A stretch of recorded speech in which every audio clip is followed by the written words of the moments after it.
All right, welcome back to Rev Left Radio, everybody. On today's episode, we have on Aaron Leonard and Conor Gallagher, who were the authors of Heavy Radicals, the FBI's Secret War on America's Maoists, and this is the new revised and updated edition. So for longtime Rev Left fans, and I actually went back and listened to this episode, it's almost been 5 years since I had Aaron on the first time to discuss the original book. So if you've been a longtime listener of Rev Left, you might remember that. But if not, no worries. We're going to link our original episode about the book in the show notes of this episode so people can listen to that. And you can listen to it in any order, but in that one, we really go deep on the book itself. And this one's going to be more focused on the changes that have occurred with the revised and updated edition, some of the new information that's come out, etc. But before we get into it, Aaron and Conor, would you like to each sort of introduce yourselves? Sure. I'll go first, I guess. So I'm Aaron Leonard. I live out in Los Angeles County. I'm an author, written Heavy Radicals with Conor. We did a follow-up that focused on informants who penetrated the highest echelons of radical organizations called Threat of the First Magnitude. My current book is called Folk Singers in the Bureau, which deals with people like Woody Guthrie and Pete Seeger and the FBI's efforts against them and the Communist Party.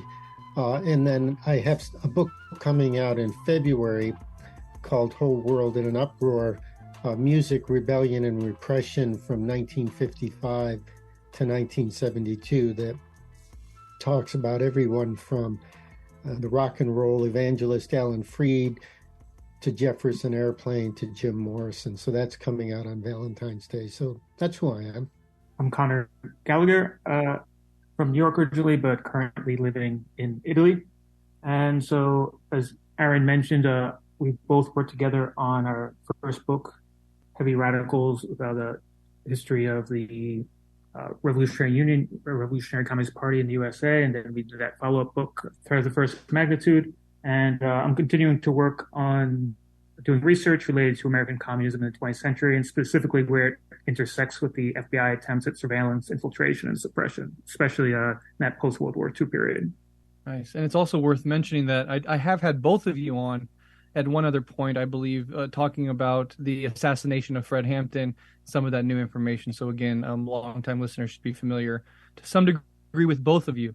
But let's go ahead and get into this revised and updated edition. And, maybe just a good way to start is just sort of reminding people of some of the details about this book. So for those that may have missed out on the first show, can you remind us who the Revolutionary Union, later becoming the Revolutionary Communist Party, were, and what your relationship, Aaron, was to that organization? So the Revolutionary Union came out of the upsurge of the 60s. It started in 1968, and by 72, it had become a nationwide organization. It was adopting Marxism, Leninism, Mao Zedong thought, which is how it was referred to at the time.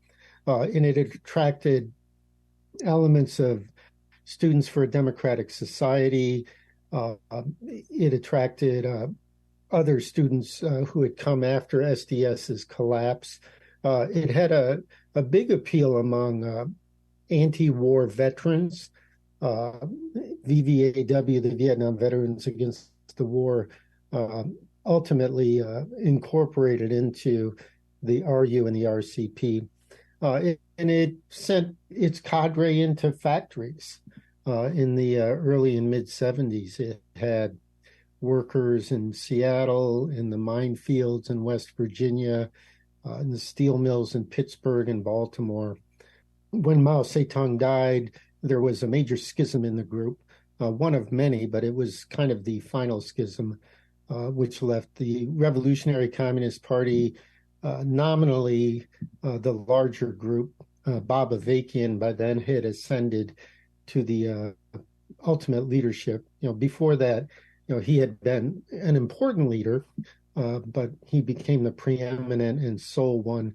And our book ends talking about Avakian and the initiation of the cult of personality, which, to the degree people know the RCP today, they know it as a very small cultish-like organization around Baba Vakian, who they feel is, the best living Marxist alive. An interesting claim, which doesn't really hold up to deeper scrutiny. So that's your 60-second tour of the RURCP, but the book goes into a lot more depth about how it was integral to the turmoil of the 60s and one of the few groups to cross that barrier and continue on into the 70s in somewhat of a formidable fashion relative to other groups.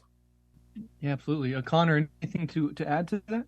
No, I mean, I think as we go, some of the other points will come up because I know we want to talk about some of the new things in the book and also some of the sort of history of Maoism. I think some of that will also get into why we took on this project in the first. Okay. Yeah, and maybe just continue to reminding people about some of the details. You mentioned the factory strategy of putting members into factories to help unionization efforts and radicalize worker movements within factories.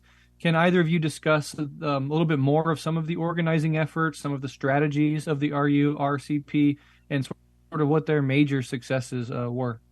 Connor, do you want to take a stab at that, or do you want me to just keep going? Why don't you, since I know you actually have some personal experience.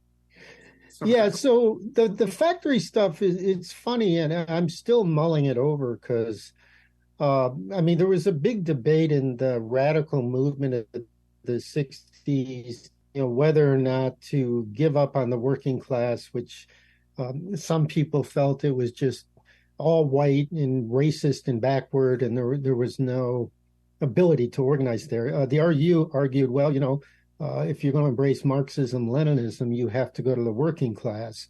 And they did send cadre in, and they touched on, I won't say every major industry, but, a good deal. I mean, they had people in the smelters in Tacoma, in the meat packing plants in Tacoma and Seattle. I actually met the group in Seattle when I was, about to leave my teenage years.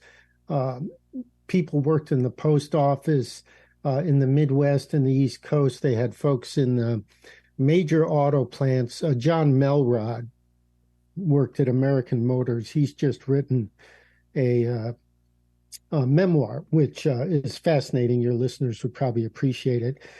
John Melrod, Melrod. I'm sure you can find his book. People worked in Bethlehem Steel, in Baltimore, Sparrows Point, Baltimore, in Pittsburgh, in Chicago. The mine workers, there was a group that the RCP had started called the Miners' Right to Strike, which led a major wildcat strike in the late 70s because there was a lot of tumult in labor in the U.S. in that period. It was bound up with some tectonic shifts that were going on that I don't think people were aware of. I mean, industry peaked in the United States in 1979, but by 1979, major industries were already fleeing the Northeast and the Midwest. So it was a matter of the RU sending people in a situation that was dramatically changing. They had some success, but they also had a lot of frustration because it was not the case that the most radical section of the population was concentrated in the working class. There was some. There was disenchanted youth who had gone to the factories. There was vets that had gone in, and so there was a ferment. There was a ferment in the post office and the mines. There were caucuses in the unions and stuff. The other major thing that was going on was the recession, and the RU had this group called the Unemployed Workers Organizing Committee, which was having a fair amount of success organizing. I mean, it's an episode in itself to talk about the work in industry, and it's also, I think, a rolling project of summation, with some hindsight. But I think the RURCP was the most successful of any radicals in attempting a neo attachment to the working class. I mean, the Communist Party USA, had been, formidable, in that section, and they continued into that period to to have people. I mean, they never actually went away. They just got smaller, but they didn't ever become insignificant. So that's a snapshot. Yeah, and of course, as you said, the 1970s are this great time of transition, and when you're living through it, you probably could not see where things were ultimately going to lead with any sort of deep clarity. But we can look back in retrospect and see that this is a period right before, what we call now the introduction of the neoliberal era and massive deindustrialization, which has led to a whole slew of political, social, and economic problems that in 2022 we are currently, sort of dealing with or not dealing with, as the case may be. But before we move on to the next question, Aaron, it's also important, and Connor alluded to this as well, is like your personal involvement in that organization. I know we talked about it on the last episode, but can you say some things about, the period of time in which you were involved and what your involvement looked like? Well, yeah, I was, I met the group. I became radical when I was 13, which was around 1970. So, there was a lot going on in U.S. society in 1970. The anti-war movement was huge. The movement toward Black liberation was quite pronounced. There was upsurgence in the prisons, and as somebody entering my teen years in a small town in central New York, and looking for what life was going to be like, this radicalism was extremely appealing. I left home when I turned 18 and I settled in the Northwest. I had friends, and it was there that I met what had just become the Revolutionary Communist Party in 1976. I mean, when I was in central New York, we started this bit of a communist group, adhering to all kinds of various philosophies, including Mao's Little Red Book. I think we kind of modeled ourselves off John Sinclair's White Panther Party, which was kind of a mix of counterculture and revolutionary politics. We were the Stoned Rabbits People's Party, which was a great name. I'll explain in the book. But by the time I hit the Northwest, I'd already had a fair amount of radical experience, albeit, formative and probably quite immature in hindsight. But I met this group and they made all kinds of sense to me. They seemed to be serious, theoretically serious, organizationally. Their adherence to Maoism seemed to be the most radical and strategically sensible. So that, I joined with them. Initially, I worked with their unemployed group. Then I was one of the founding members of their Revolutionary Communist Youth Brigade, their youth group. And all that happened at the cusp of Mao Zedong dying and the group splitting. And after the split, I moved east and worked with the group as kind of on the street, selling the paper, evangelizing for the group. Eventually, I ended up writing for the newspaper for many years. And it's a matter of, you put in with something, you make a commitment, and breaking that commitment becomes a very big deal. So I stayed with them for a very long time. And Heavy Radicals was the product of both Connor and I had gone through that experience. We had left the group and wanted to make sense of it. So we wrote this book initially just to, get a sense of who it was and where it fit in and, whether our activity was meaningful or not. But then we discovered this whole Pandora's box of FBI activity, and it just took us to other places. So that's a snapshot. Yeah, that's incredibly fascinating. I appreciate you telling us about that. But that does, I think, add a certain level of authoritativeness to this text in the sense that you had personal experience with this organization and we're really committed to many of its central tenets. And I think that's admirable.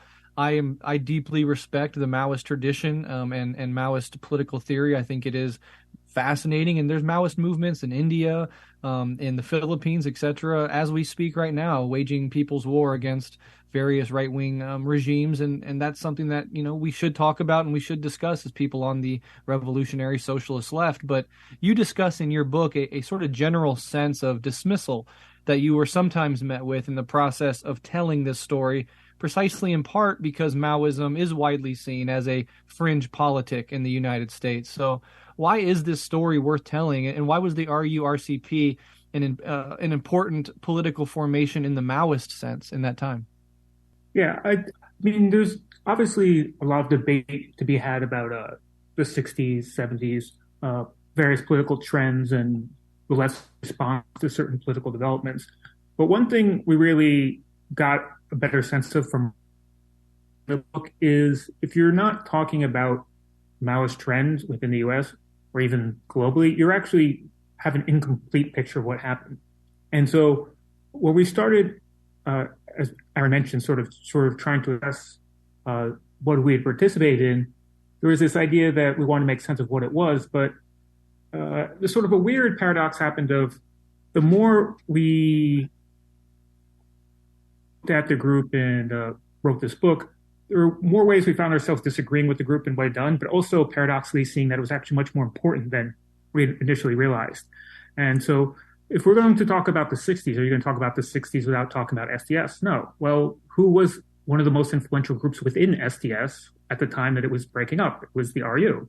I mean, Balabakian ran for a position within the 68, 69 period of SDS. So the red papers were distributed at the SDS. Most other leftists there were wrote in their own papers from various trends saying how important the RU was at that meeting. So if we're going to talk about that, then if we're going to talk about the 60s, then we need to talk about the Revolutionary Union and Maoism as it was a major trend in the world. This is a group that also participated in bringing people to China. They actually brought people to China to see what an alternative to the current capitalist world looked like. That had immense influence on people. Also, as we were mentioning in terms of various things they did in terms of organizing and their strategies, is one thing that also got them a lot of credibility and attention among other people who were becoming more radicalized and revolutionary, was that they actually made a point of going to the working class, even though many of the original members themselves were not working class people. They went and organized, they joined the unions, they actually participated. They were actually able to bridge that sort of counterculture political ferment of the campuses with the actual factories.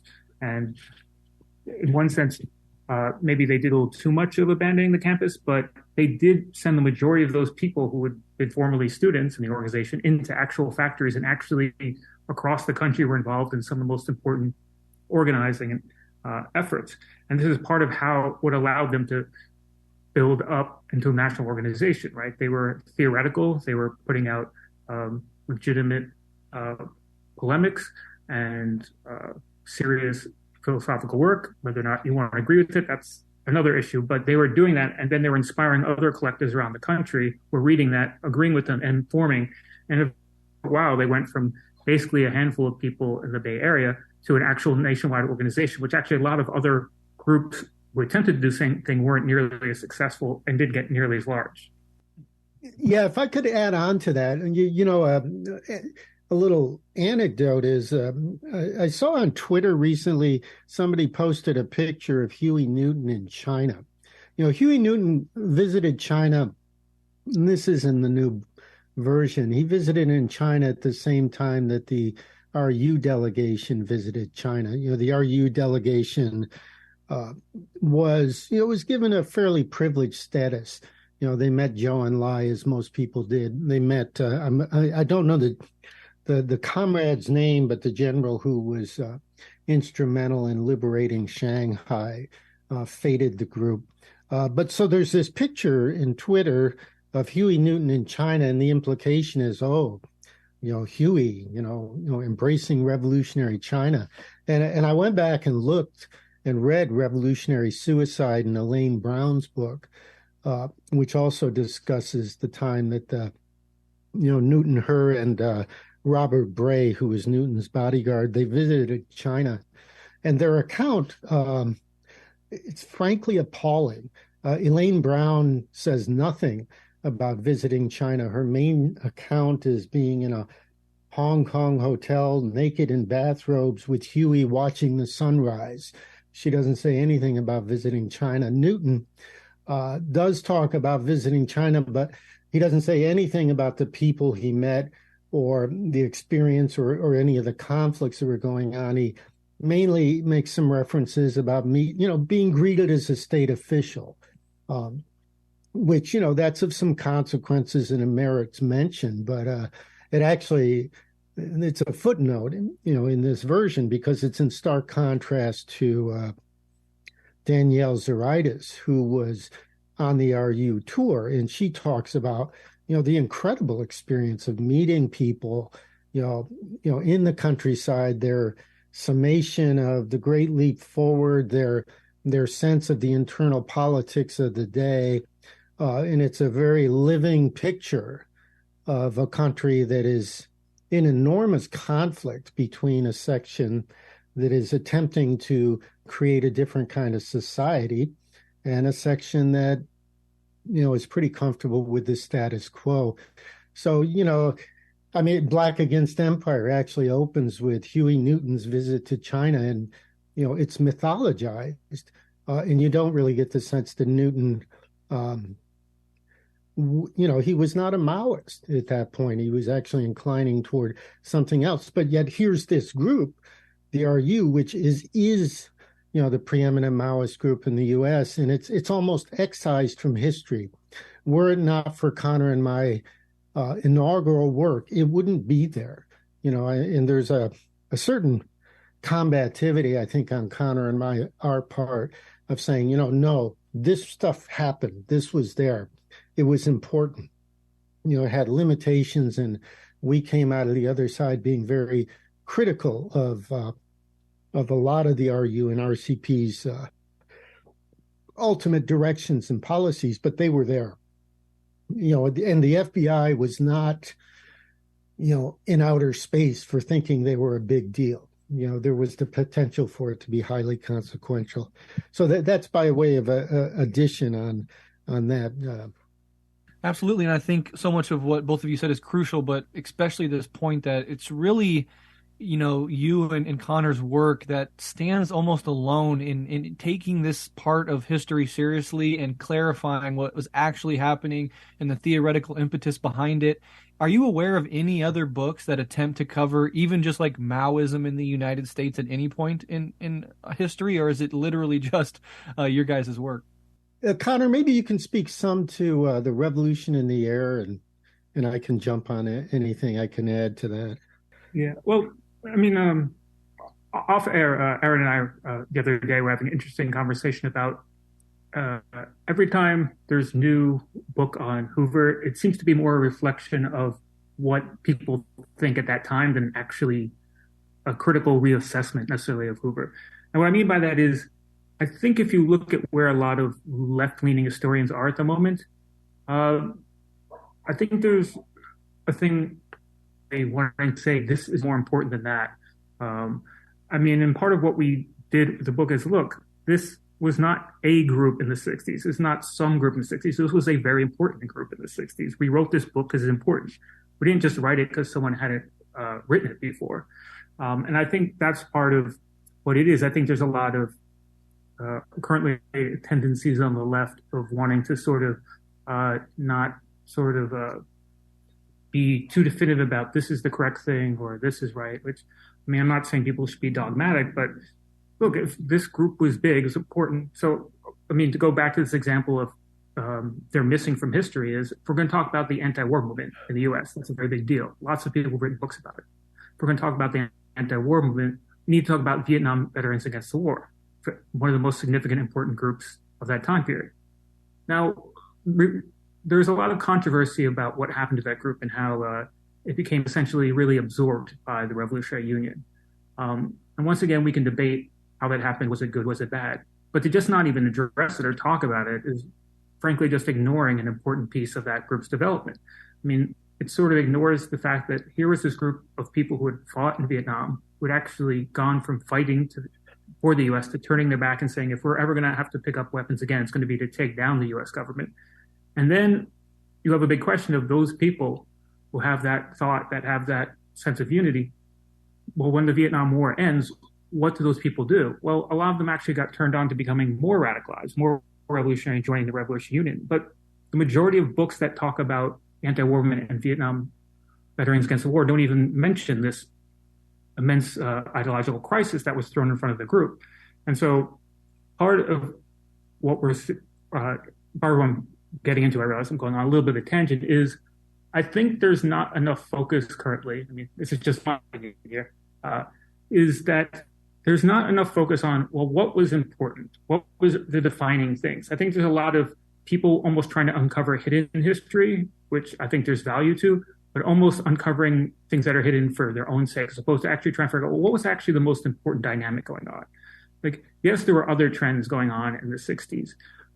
And Maoism, we think, was the most radical one, and we think it was the most important. I don't think it's the most important and influential one today, but I do think that it was.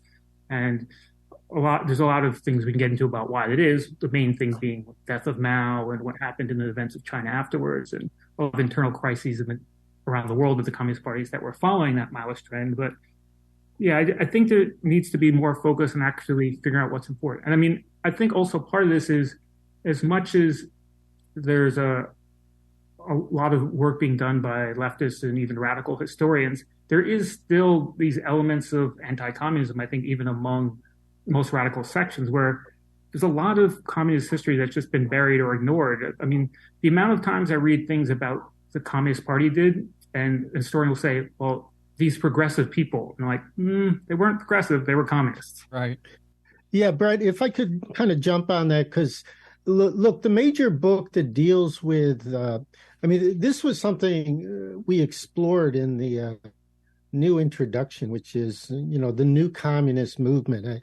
I wanted to try to understand it. I mean, to the degree people today know about the new communist movement and Maoism, it's through Max Elbaum's book, Revolution in the Air. So I went back and looked through his book and, talked to some old comrades who are around about this whole concept of the new communist movement. And I also looked through the literature of very popular radical historians, left historians, people who are sympathetic to that sensibility, to see how much Mao is referenced. And he's not referenced very much at all. It's infinitesimal. I mean, here you have a quarter of humanity in 1976 that is under the rule of, Maoism, essentially. I mean, obviously it's very fraught and it's not monolithic, but it's a huge deal, and it's contending globally in the world with Soviet socialism, and U.S. Imperialism, if we can use those terms, but it's not in the literature. Max Elbaum, look, he did us a service in producing this work, Revolution in the Air, where he documents all the various groups that gravitated to this type of ultra-leftism, which included Mao Zedong thought. And he did it, with a tone that was much more amenable to a conversation and a debate and a discussion. But he does, and we do mention this in the intro, he does put forward this concept of third world Marxism, which he doesn't actually reference. He doesn't cite where it was used back in the day. I mean, he actually says, it was mentioned somewhat and sometimes not at all. And that's actually just in a passing clause, and it's our sense that, there is no such thing as third world Marxism in the sense that he's talking about it. And he actually has a quote that, admits that Maoism was, to the degree you were a revolutionary communist circa 71, 72, Mao Zedong thought would be the thing that you were adhering to. This third world Marxism is more of a notional concept. I mean, you can't totally, it's complicated because there is a lot of revolutionary nationalism, anchored in countries that are fighting national liberation struggles. I mean, there's complexity and nuance, but countries like Vietnam are communist and they have an alliance with the Soviet Union, you know, and this all kind of works out. The other thing, though, is this it was a discovery. The new communist movement is this term that the RU actually never used. The RU is actually operating effectively as a party in 72, 73, and there is this mysticism and almost fetishism about what a party is that the RU appears to have bought into. I mean, they're operating in 30 to 40 cities nationwide. They've got youth, they've got unemployed, they've got industrial people, they've got vets, they've got U.S.-China People Friendship Association cadre working among middle-class people. You know, if that's not a party, the question becomes then what is? But they actually adopted the view, well, we need to take a further leap. And so then this whole notion of party building continues on into the 70s, you know, after Mao is dead. Well, what we found out in looking at the size of this movement, Elbaum projects that there were probably 10,000 people. There were more like, I'm paraphrasing from, you know, people can go back and look at the actual quote, but he says there's 10,000 more or less hardcore in this. And, you know, we worked out the numbers, and everybody's smaller than you think, including the RCP. We thought the RCP might be 1,500, even 2,000 when we wrote the book, but we now think it was probably 950, 1,200, you know, something more in that scope and scale, and that everybody after that is much smaller, you know, probably half that size. So when you add up all those numbers, you come up to something much smaller, which then, you know, raises the question, so is this stuff important? And our answer is yes, it's important because it's aligned with, you know, China, which at that point is a huge force in the world. And that's where, you know, a disproportionate amount of its authority and power comes from. So that's a bit of a riff. But to answer your question of has anybody else written about this, very, very few. And the one person who's given it the most dedicated attention, you know, we feel like they, you know, their understanding of it is a good deal different than ours is. Yeah, exactly, and well said, and that's what makes this book so important. And so I always tell people, you know, because I'm plugged into the communist left here in the United States, and there are lots of people to varying degrees, whether they're organized or not, that consider themselves Marxist-Leninist or Marxist-Leninist Maoists of some sort. And I just think that this book, Heavy Radicals, is absolutely essential for anybody who calls themselves that in the United States in particular and wants to understand the history of that actual movement throughout this period, the late 60s through the 70s. It's just absolutely essential reading, and it is so unique precisely for the reasons that you say. There's no other book out there like it. And so for that reason alone, I think it's really crucial for people on the socialist communist left in the United States especially, but beyond that as well to engage with. And one of the things they were able to do in this period, of course, which we were talking about earlier, is this advanced organizational capacity and strategic ability to get into actual working class unions and make those connections. And that's something that I see the United States left today struggle with for various reasons. One of which is unions aren't as much of a thing as they once were, but that might be changing. We've seen some promising developments on that front as of late. And so I really think that if the socialist left in the United States, of course, is going to succeed, it's going to have inroads with the working class. It's going to have to be embedded in whatever unions might be available, and that's going to take organizational capacity. And you can learn about people that came before you that did that to varying degrees of success. And the RU certainly did it with more success than most at that time, especially.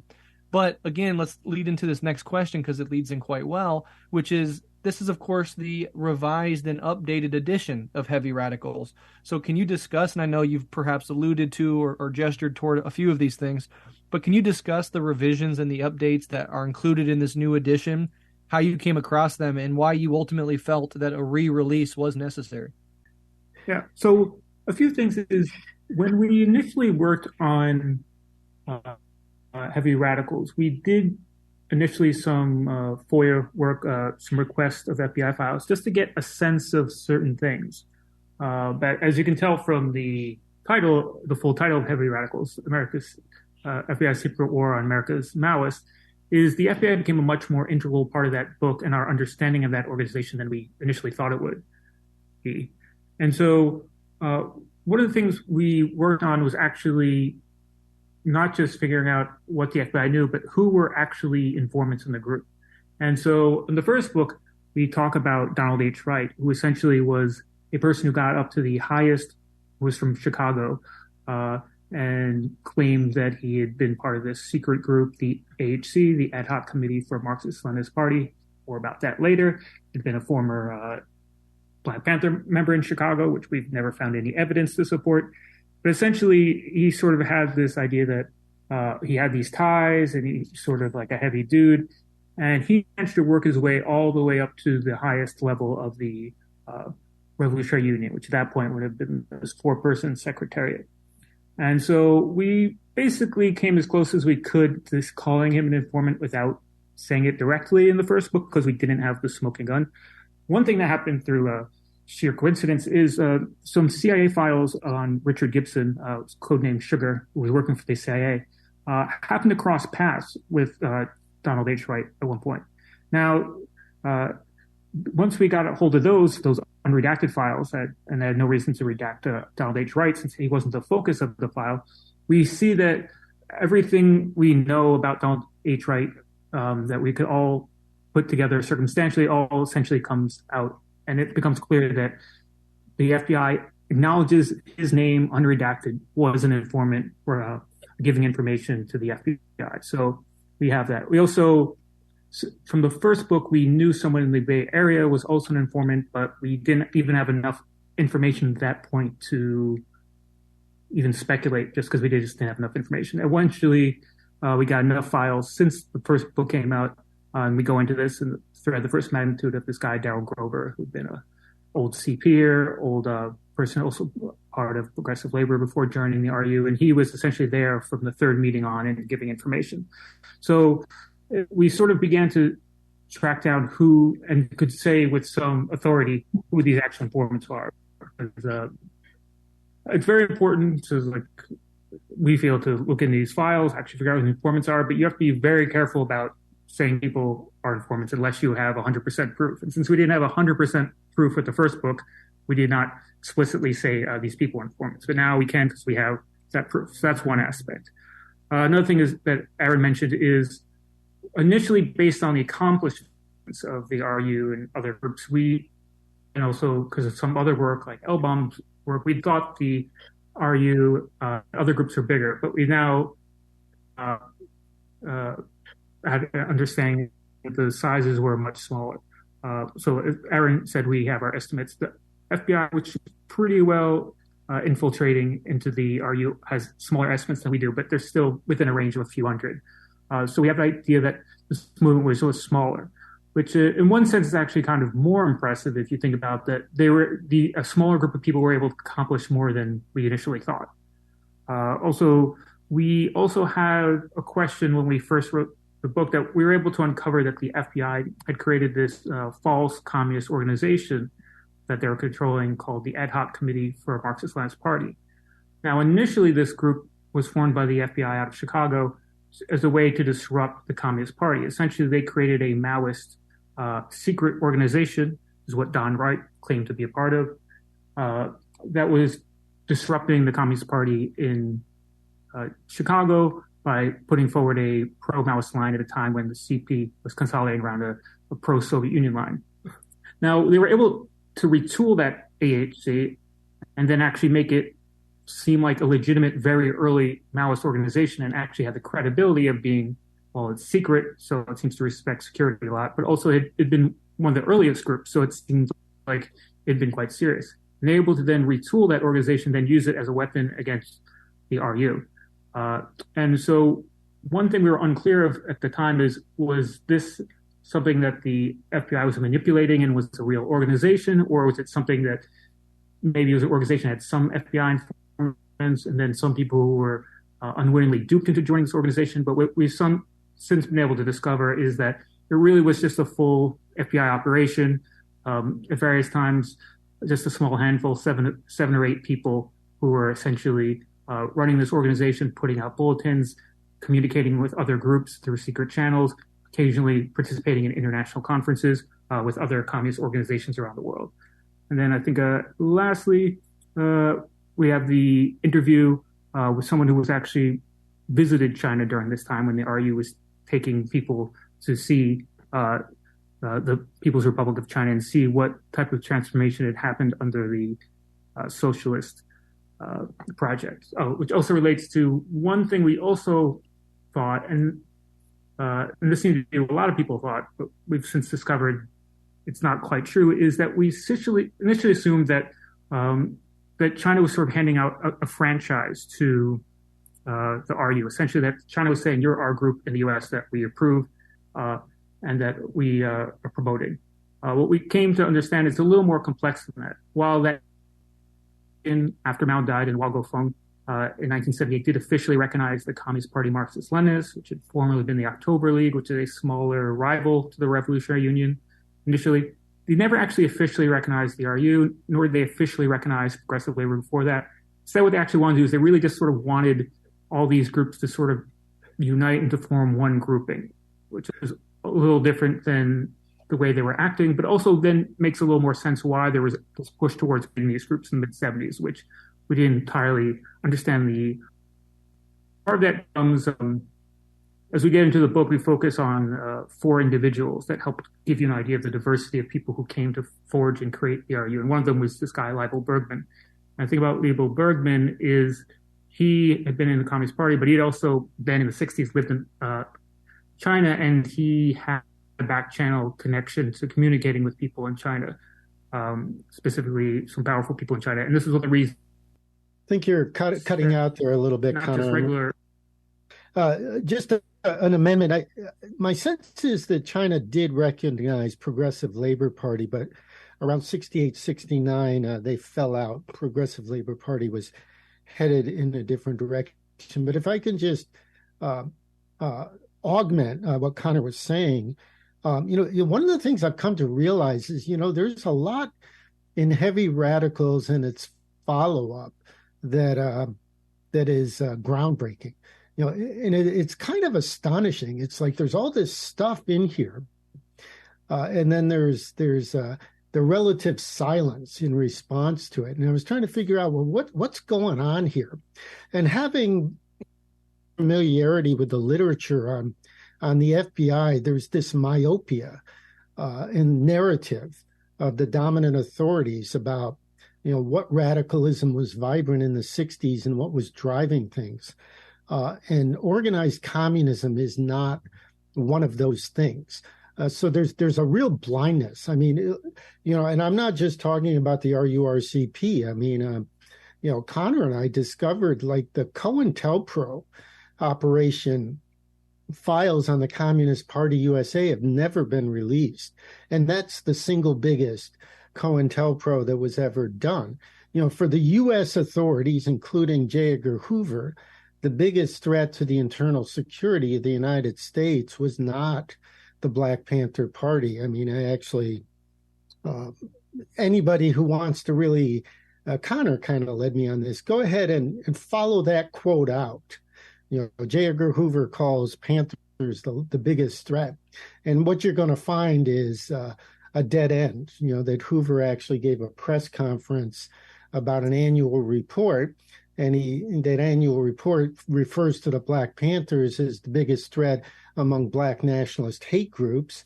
And then there's a reference to a press conference where he may have misconstrued a statement, but it's a headline in a UPI story. But actual logic will tell you J. Edgar Hoover dedicated the majority of his resources over time to the Communist Party USA. And, it's demonstrably, in effect, and then, within that, then there arises this Maoist trend, and he dedicates all kinds of resources to that. I mean, there's this whole narrative that the Weathermen were the biggest object of Hoover's attention, and they were. in the sense that it was a criminal investigation. But Hoover realized something that I think a lot of the media and pundits don't, which is that the Weathermen were never going to be a threat to the internal security of the United States. They would be a disruptive factor. They were never going to challenge the authority of the country in the way an organized, Communist Party with the support of a foreign entity might. The FBI was not stupid. I mean, and you can read through their reports and see how they talk about various forces. And there is a reason that the RU was their biggest focus, for new domestic intelligence organizations circa 69, into 76. It's like they understood where real problems were. But this myopia actually makes a lot of historians, unfortunately, blind to stuff that's right out there. I mean, writing Heavy Radicals should have been hard. Exposing the ad hoc committee should have been hard, but it wasn't hard because nobody else was doing it. And, even though we've only obtained a fraction of that stuff, it was easy to get because nobody was even looking for it. So, I mean, that's a kind of a point. I think Heavy Radicals is going to stand the test of the time if at some point some of these folks kind of get the memo and dig further into this stuff. Yeah, no, absolutely. And of course, speaking of the FBI and the Weathermen, when you start engaging in acts of abject criminality, individual acts or small sublet groups doing terrorism of various sorts, the United States government knows exactly how to handle you, and you will be dealt with. When you're highly organized, when you have a presence in major unions, when you have international connections to other socialist and communist movements or states, that's a whole other sort of monster to grapple with. And so I do think that's interesting. But just to summarize, especially what Conor was saying of the new elements of this text, so people really know that this revised and updated edition is worthwhile and something that people should go out and get, is there's, of course, confirmation of various informants, a recalibration of sizes of the relevant organizations, the discovery of the ad hoc committee being a complete FBI sort of, propped up organization. The interview, which we're going to talk about in a second, with I think Daniela Zora is how you say her name, and China's connection there was an impetus to consolidate some of these various organizations as opposed to merely pick one of as their main representative. They were urging a sort of consolidation, and so all these things are incredibly fascinating, and you go into them with some depth. But let's go ahead and discuss that interview, because part of the new edition, as we mentioned, includes this really fascinating interview with Daniela Zora. So can you tell us who she was, what you learned through your interview with her, and maybe some of the experiences of the RU when they visited China in 71? Yeah, so she was an early member of the Revolutionary Union. Label Bergman, who had been in the Communist Party USA, he'd been for a very brief time a leader in the Progressive Labor Party, and then he and a number of comrades left PLP. But he was a mentor for a lot of the early RU people. I mean, he introduced Bob Avakian to Marxism, Leninism. He cohered the group. Label really does need to give credit for creating the RU. I think the impetus was more his than anyone else's. I mean, everybody was looking, the people who cohered were looking for something, but he was the conduit.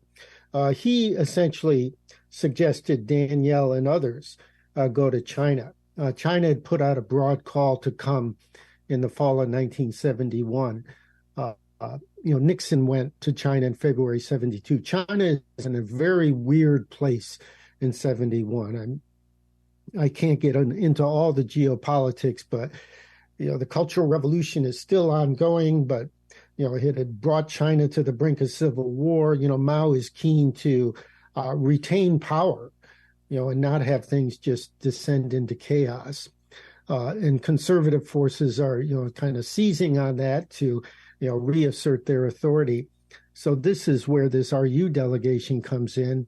They're joined by a small delegation from the Black Panthers, some American pacifists, activists. A former member of PLP is there. Yoruba Guzman, Pablo Guzman joins the RU. I'm part of the delegation, and they are, they're given the red carpet. They're taken all over the country to the countryside. They're introduced to these worker peasants who had been elevated during the Cultural Revolution, or are trying to give them a sense of the changes underway. Danielle has on-the-ground experience of myth and reality on how women are treated in China, and how some of the traditionalism is still intact, even though nominally things should be different. But then she points out that women seem to have positions of authority, which they don't contemporarily, and they didn't before the revolution.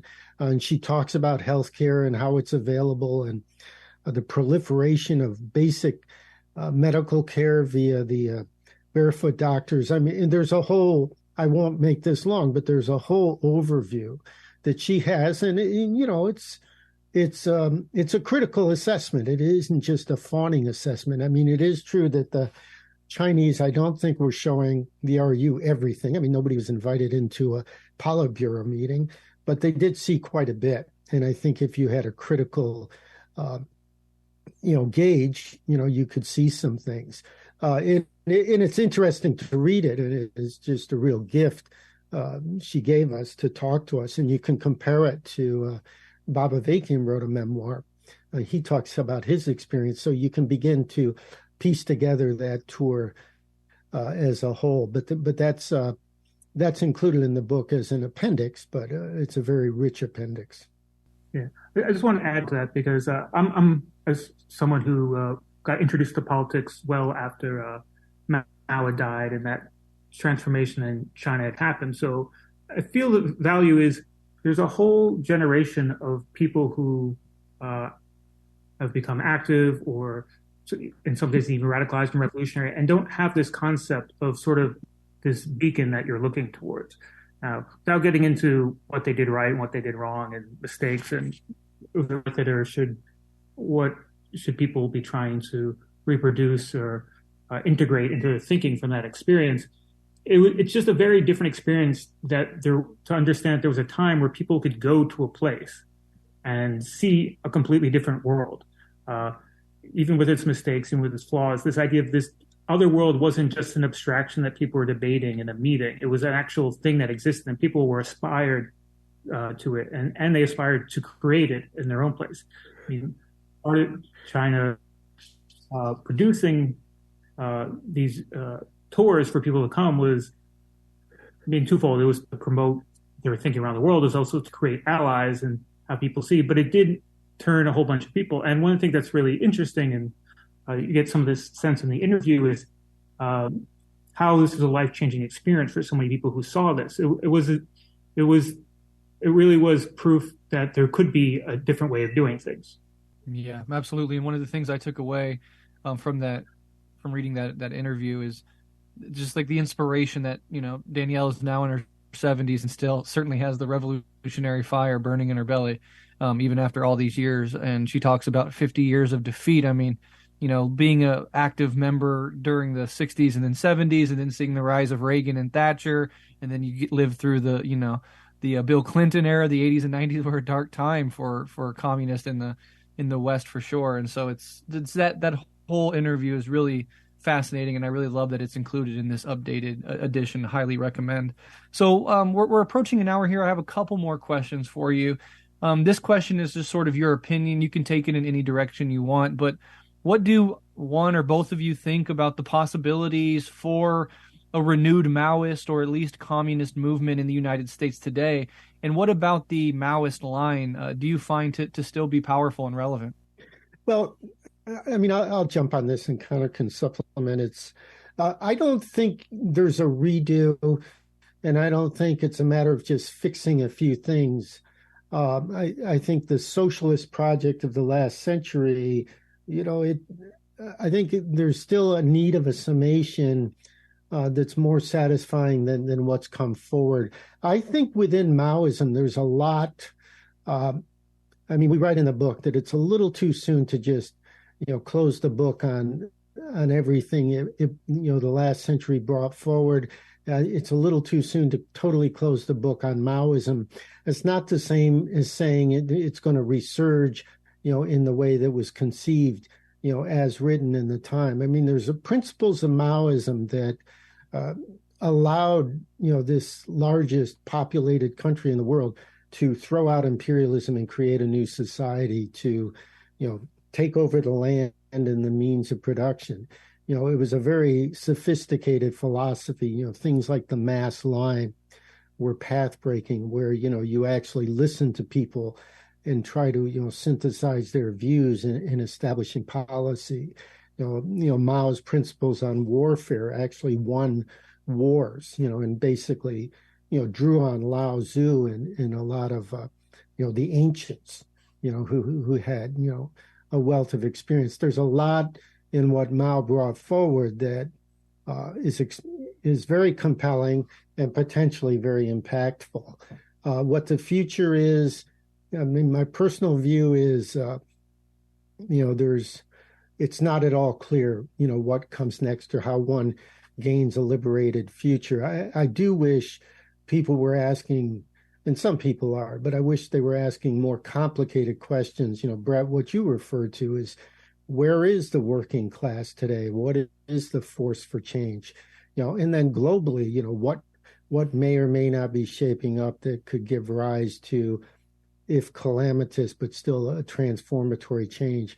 I think a lot needs to be dug into it. For myself, I'm going to continue writing because I find writing allows me to explore and ask these questions and try to come up with certain answers. So that's how I would address it. I'm not sure what Conor and I, we agree on a lot of things, but we're not the same person. We also see things differently. Yeah, I mean, I'll try to avoid doing what bad historians do, which is make predictions. So what I will say is, I think part of the reason this book, even though it's about the past, still has value for the present is it's worth looking at people who asked big questions and tried to take sort of big swings, right? So this, I mean, if you think about a lot of the things the RU was dealing with, even if you disagree with how they approached it or maybe their summation, I think it's worth looking at something like they tried to actually form a real, legitimate, multinational, working class based organization, right? There are people who want to do things like that now. And without getting into a too big a critique of the modern left, I think a lot of people who aspire to that are kind of asking the wrong questions and sort of framing even the questions the wrong way. I think that's vague enough. But I mean, like, what is it actually? But even basic questions like, well, what do you study? Like, what do you base yourselves on? Like, how do you actually unite with people? What is the basis of unity?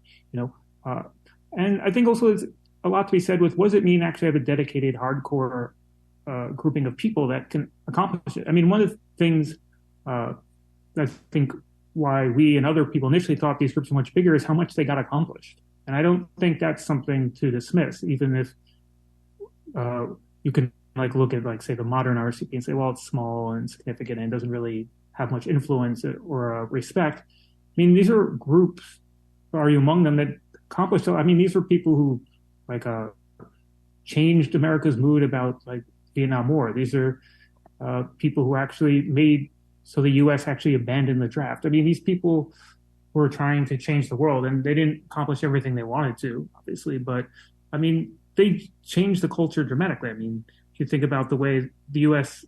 culture is much more skeptical of even U.S. intervention into wars, a lot of that has to do with sort of ripping the mask off and exposing what U.S. was doing in Vietnam and in other parts of Southeast Asia at that time. Yeah, no, absolutely. I appreciate both of your insights and wisdom on that question so much. And I think you're both, right on target with the stuff that you're saying. But, having taken that lesson, I also want to take the lesson away from FBI and the CIA and how they engage with radical left-wing figures and organizations and movements. So what does not only this book, but your broader investigations into, the FBI in particular, their infiltration of various things, their strategies for destroying left-wing movements and organizations. What can we learn about these sort of tried and true tactics of theirs that we could perhaps implement in modern day organizing efforts? Well, it's a good question, and I think our first, heavy radicals and threat of first magnitude are rich. And I think, anybody who's engaged in serious political activism could benefit from reading them. There is no blueprint or, how-tos, things to do, things not to do. But there is a certain methodology. I mean, I was just reading the Proud Boys. I mean, they had 7 FBI informants, inside of them. And then I was reflecting back on a threat of first magnitude in this doctrine the FBI has of getting, FBI and CIA informants to the very top of organizations. And I got, Conor and I both got in touring the country as well, with all this new technology and social media. I mean, isn't it just kind of game over as far as surveillance? And that stuff is highly effective, and it has changed quite a few things. But here, the FBI circa 2022 still needs human intelligence, actual people inside meetings, reporting back, pushing plans and agenda, and so that's all, rather interesting and revealing. But the other point, though, is just in my writing, what I've come to discover is, there is this, I think it's a Marxist principle, but it's been kind of carried down through the canon, as it were, is, history develops through conflict and struggle. And anybody who steps out and says, look, the status quo is bad, it's hurting people, people are suffering, and they're suffering unnecessarily. Anybody who steps out and does that is going to get confronted with people who want to stop them, if not destroy them. And it seems like it's kind of a basic thing that I think doesn't really get appreciated enough. And I think our work flows from that. Where there is repression, there is resistance, and where there is resistance, there is repression. So that's how I respond to that. Conor?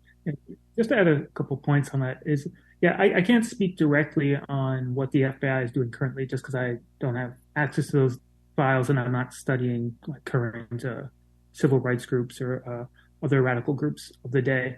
But I will say, when requesting files and getting files, the main thing we get back in terms of why I cannot get access to this file or this section is to reveal this information would be to reveal this information would be to expose techniques being currently used by the FBI. So in other words, what they did 50 years ago in files that we saw before, they're still doing today. And so what I can then sort of make some assumptions from that, the things we're finding back 50 years ago were things like infiltration, obviously surveillance, trying to pit people within an organization against each other, trying to foment divisions upon things that are actual differences, but don't necessarily have to become antagonistic. And if all those are the things that we saw back then, and some files were getting censored because they're still using techniques. Well, if those are the techniques that you used then, I think it's safe to assume they're still using those techniques today. Yeah, absolutely. I concur. And the advent of social media, there's a whole bunch that comes with it, good, bad, and neutral, but it's almost absolutely a positive fact that they're going to at least have a presence on a platform like Twitter, where so much political dialogue and discourse and heavy hitters of various sorts are present. And there's always going to be attempts to use whatever new terrain develops through technology to push at least the information warfare, if not more. So I always just sort of warn people on the left from spending too much time on those platforms, because the algorithm in and of itself is not healthy for you, but also just the discourse, the way it's shaped, and who people are behind these anonymous profiles and these new quote unquote movements and all of this stuff. It's just a wild west of insanity over there. And so, any time you could organize in your community, come face to face with people who have a vested interest in making their family and their community and their neighborhood a better place, those are going to be steps I think, in the right direction, and spending hours and hours and hours online arguing or debating or vomiting up your political opinion and confusing that for real political struggle is always going to be a sort of anathema to real progress. But yeah, I think these books that you all write are so important because they really give a fascinating insight into so much of how these how these agencies operate, whether they're attacking the left, like in your text, or like Aaron was saying, their infiltration of right-wing movements. You can still learn a lot by studying that as well. And so, people just really need to keep their eyes wide open when it comes to that stuff. But yeah, I really appreciate both of you coming on. Before I ask the final question, though, I want Aaron to I know your book hasn't quite come out yet, but you are in the process of publishing a new book called Uproar: Music, Rebellion, and Repression, 1955 through 1972. Do you just want to tell us a little bit about that? It's called Whole World in an Uproar: Music, Rebellion, and Repression, 1955, 1972. The title, I mean, it's a phrase going back centuries, but Freddie Neal wrote a song called Other Side of This Life, and he says, my whole world's in an uproar, and the line just captivated me. Jefferson Airplane performs that in their live concert, Blessed Pointed Little Head, and it's just devastating the way the bass just, rumbles, rumbles the pillars of whatever. The book is about how the music of the long 60s, was only asserted by overcoming, harsh repression, everything from the FBI's file of Dave Van Ronk to pursue, the monitoring of Susie Rotolo, Bob Dylan's first girlfriend, to the hounding of Jim Morrison, who is he's a crazy artist. He's a conflicted character, but he's also extremely radical. There's this great picture of the Doors that I'll have to put online of them standing on an American flag in the recording studio. But it's about the pushback and how, these artists, everything from the Beatles to Jefferson Airplane, Nina Simone, I got Miriam Makiba's file, how they confronted the authorities and either produced wonderful music or, were thwarted. So that's going to be out on Valentine's Day. So, Breht, I promised I'd get you a review copy off, and I will certainly do it. And Connor was gracious enough to read through it. So, he helped me with the editing of it and stuff. So I'm excited about it coming out. I can't wait. Beautiful. Yeah, it sounds fascinating. I can't wait as well. And listeners, you can be guaranteed that's going to be a future Rev Left episode. Connor, do you have anything that you're working on that you'd like to plug before we wrap up? No, I mean, I'm still working on some work related to FBI counterintelligence, but unfortunately that is a few years away before we finished. I see. Where can listeners find both of you and this new revised and updated edition of Heavy Radicals online? Well, I'm just go to my website, aaronleonard.net. That's spelled Aaron, like the Key and Peele sketch, aaronleonard.net. And that has links to all the relevant literature. Amazon's, I know some people don't like Amazon, but check in on Amazon because they put it on sale. And I don't know, sure how they gauge it, but, unfortunately the published price is $29.95. But if you shop around, you can usually get it on sale.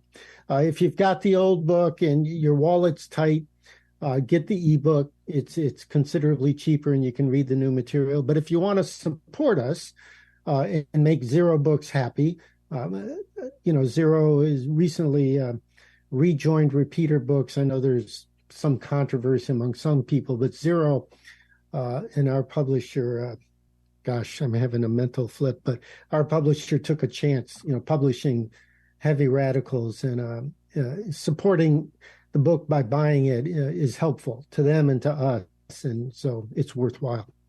Tarek Goddard. If you already have a copy, publisher. Get a new copy, give your old copy to a friend.